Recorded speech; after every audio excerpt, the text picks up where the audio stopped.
Bonjour tout le monde, aujourd'hui on se retrouve pour une nouvelle vidéo pour vous parler d'un petit lézard, enfin un petit lézard, un gros lézard, le Varanus exanthematicus, ou plutôt connu sous le nom de varan des savanes. Alors point de vue répartition, on le retrouve principalement en Afrique, de la Mauritanie jusqu'au Sénégal, Guinée, Niger, au Tchad, au Cameroun, au Togo, etc. J'en oublie sûrement, on le retrouve vraiment à pas mal d'endroits en Afrique. Alors, point de vue taille, c'est un lézard qui est très massif quand même, hein, qui peut atteindre 1 mètre, voire 1 m 10. Un spécimen aurait été retrouvé au Ghana qui faisait 1 m 30. Mais en règle générale, c'est quand même assez rare, hein, en milieu naturel, et en captivité, on tape plus sur du 80-90 en règle générale. Ce qui reste quand même un très grand lézard. À savoir que les femelles sont quand même plus petites.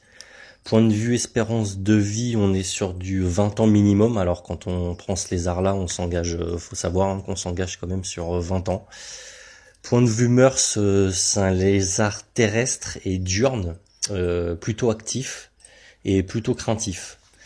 Point de vue reproduction, alors la reproduction, l'accouplement se fait en janvier. La femelle pond une vingtaine d'œufs dans un trou profond qu'elle aura creusé elle-même ou qu'elle aura récupéré dans la nature, hein, je parle.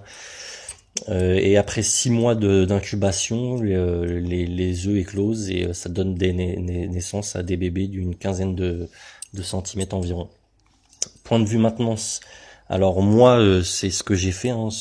Après peut-être que je me trompe, mais le mien étant juvénile, donc petit juvénile, donc pour moi petit terrarium, hein. Vous allez voir sur la vidéo que mon terrarium est pas très grand.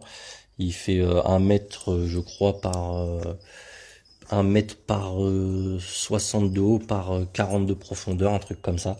Donc pourquoi pas un terrarium petit? Bah parce que pour pas qu'il se cache partout. Vous allez voir aussi que j'ai pas mis de cachette.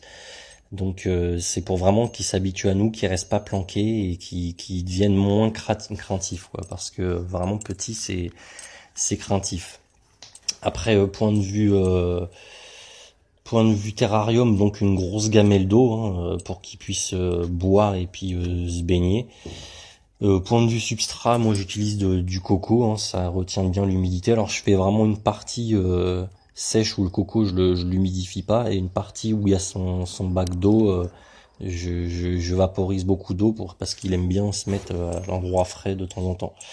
Ce substrat donc sur une bonne épaisseur, hein, pour qu'il puisse s'enterrer s'il veut, donc une bonne dizaine de centimètres, c'est pas mal. Après point de vue adulte, pardon. La maintenance, c'est quasiment pareil, hein, à part que le terrarium forcément est beaucoup plus gros, hein. Là on tape sur du 1 m 80, 90, 50 un minimum, hein. Après point de vue température, dans le terrarium, moi je conseille, enfin du moins c'est ce que je fais à 27-30 degrés le jour, avec un point chaud à 45-50 degrés pour qu'il puisse bien digérer, et la nuit je suis sur du 20-22 degrés. C'est suffisant. À savoir que c'est un lézard qui lui faut une source UVB obligatoire et une bonne luminosité.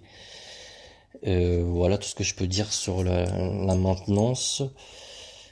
Point de vue nourriture, alors c'est un varan principalement insectivore. En milieu naturel, il se nourrit d'arthropodes, de iules, voire même de scorpions. Par contre, en captivité, c'est plus compliqué à leur donner tout ça, mais bon, ça mange de tout, hein, toutes sortes d'insectes, grillons, criquets, etc. Même de temps en temps des petits souriceaux, mais de temps en temps. Et tout ça, bien sûr, avec des apports en calcium. Voilà. Après, à savoir que des petites choses à savoir, c'est que c'est un lézard qui a une langue bifide avec l'organe de Jacobson, hein, tout comme les serpents.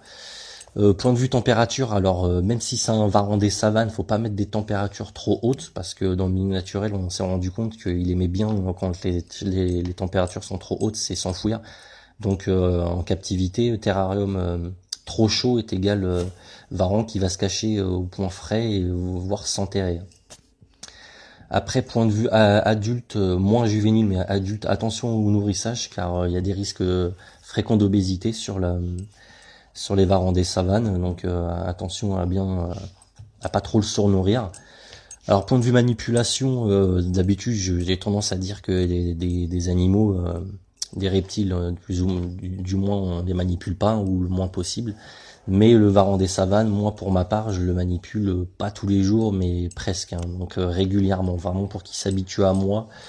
Et ça passe vraiment par la nourriture, hein. C'est pas, il me remue pas la queue quand il me voit, mais bon, il sait que quand je le nourris, il commence à avoir confiance en moi, il se cache plus, et puis moi qui est obligé de mettre la pince au fond du terrarium, c'est lui qui vient, et ça c'est plutôt sympa.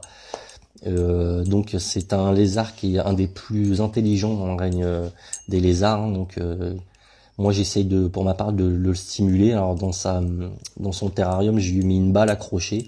Alors de temps en temps, je sais pas s'il fait exprès ou pas, il tape dedans. Je sais pas si c'est pour l'amuser ou quoi, mais j'essaie un maximum de le stimuler. Donc voilà, je crois que j'ai fait à peu près le tour.